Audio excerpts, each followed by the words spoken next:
Welcome back. In this video, we're going to look at how we solve equations that involve fractions. So with the basic example of 4 plus x divided by 3 equals 6, we see that we have a denominator of 1 and a denominator of 3. So this whole entire process is based around finding the least common denominator. So this is one number that can be divided by 3 and 1. So that would be just still 3. So we have to multiply each term in our equation by what the denominator doesn't have. So we would have to multiply 4 by 3. X already has our LCD. And we would have to multiply 6 by 3. Okay? So technically, each piece is being divided by 3. We will not normally write this because we know that they cancel on both sides, leaving us with 12 plus x equals 18. And when we solve, we find that x is 6. So the whole process, how we enter the problem, is finding the least common denominator. So this is just a basic example to get our mind thinking about this. So let's look at something more, a little more complex, working in small steps. So x plus 3 divided by x equals 4. So looking at the problem, examining it, we would say that we have denominators of 1 and x. So the least common denominator of these two would be x. Okay? So that tells us that our first term we would have to multiply by x, giving us x squared. 3 does not need to be changed. And 4 needs to be multiplied by x. Okay, and like I said before, we would place these over the LCD, but they would cancel anyways, leaving us with just x squared plus 3 equals 4x, and we would solve this. So it would give us x squared minus 4x plus 3 equals 0. It can be factored, and x minus 1 to x minus 3 equals 0, giving our solutions to be x equals 1 or x equals 3. And I want to say this. It is important for us to note that at the very beginning, we have to understand that based off our initial equation, x cannot equal 0. Again, because denominator, we can never have a 0 there. So that's a very good thing to look at, to note, to check when solving equations with fractions. But we got 1 and 3, so we are good. So technically we should not have to check our work or to verify that these are answers, but let's say we want to confirm it. We want to confirm that these are correct. So when x is 1, we get 1 plus 3 over 1, and we would think, would it equal 4? It does. And then for x equals 3, we would have 3 plus 3 divided by 3. And would it equal 4? It does.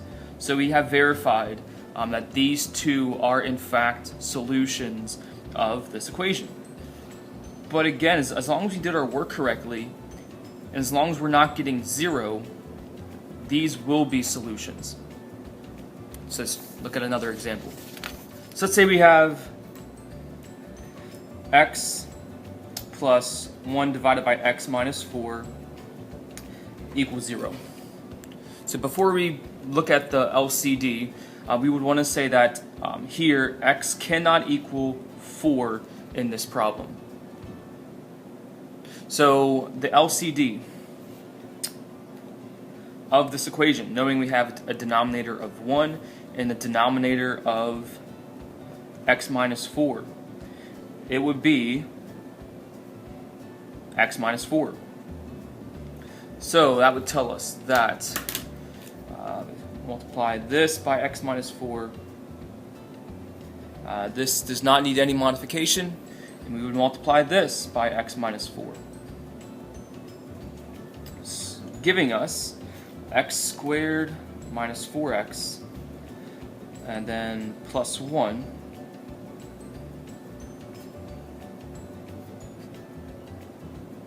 equals 0. But again, our denominators cancel,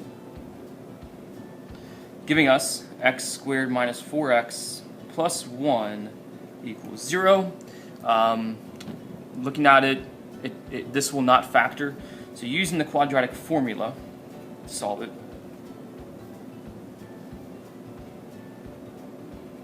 just going through this quickly, we would have positive 4, we would have 16, and negative 4ac is just negative 4, 2, simplifying to 4 plus square root of 12 over 2, which simplifies to 4 over 2 plus square root of 12 over square root of 4, so that we can divide these two, giving us 2 square root of 3. So giving us two solutions. And again, since these two solutions, since neither of them equal 4, technically these should be correct. So we could easily place these back into our equation and check them. So we have solutions of approximately 0.268, which was the 2 minus the square root of 3. And then we have roughly approximately 3.732, which was 2 plus the square root of 3. Again, both of these are solutions. Finding the least common denominator opens up the problem, allowing us to solve it. And we have one more example to look at. It's a very short video today. So let's look at the example.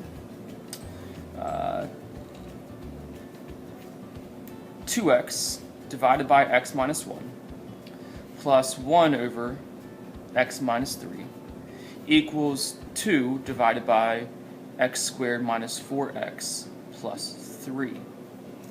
So this is probably the most complex we can make this problem.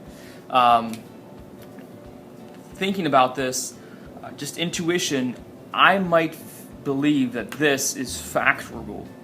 That I can factor this quadratic. So I'm thinking about it, and we can minus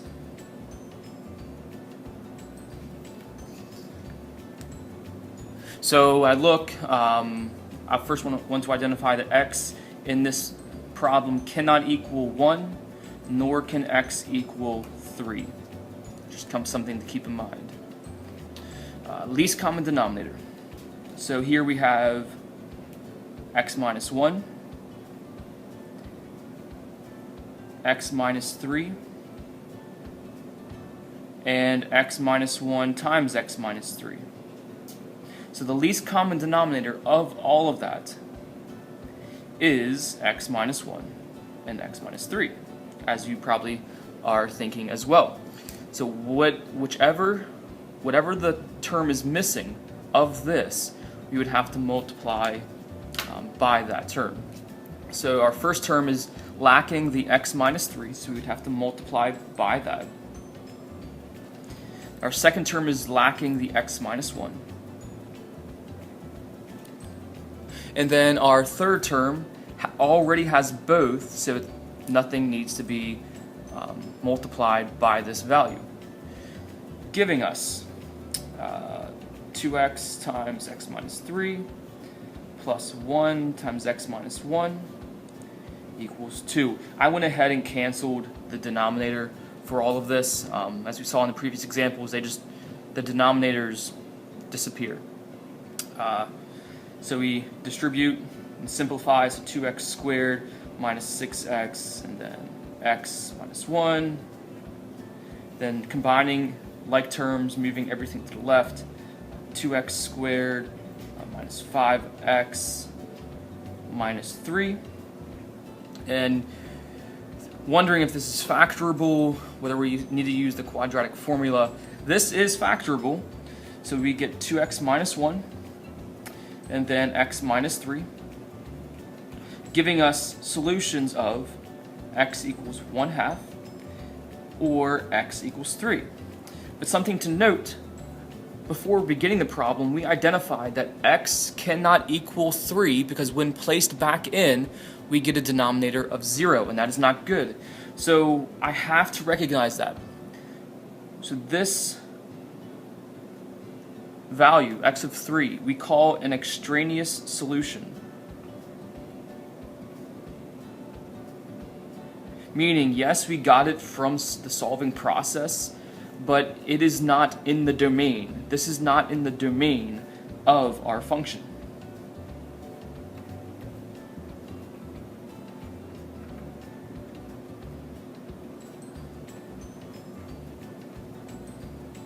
Therefore, x equals 3 is not a solution. It cannot be a solution. It's not in the domain. So the solution of this equation is only x equals 1/2. Okay, so thinking about, as we solve the problem, what can x not equal? And if we find that we get one of those values, that is an extraneous solution, which simply means it's truly not a solution of the equation. So I'm going to give you one more problem for you to do as we end this lesson. So this is for you to do. I posted the solution in the notes online. So here's what we have. X minus 3 divided by x plus 3 divided by x plus 2 equals -6 divided by x squared plus 2x. So take a moment to solve this problem, first identifying what x cannot equal, and as you go through, compare your steps and your solutions with what you see in the notes that are posted. As always, post your questions, comments in the classroom, and I will see you later on.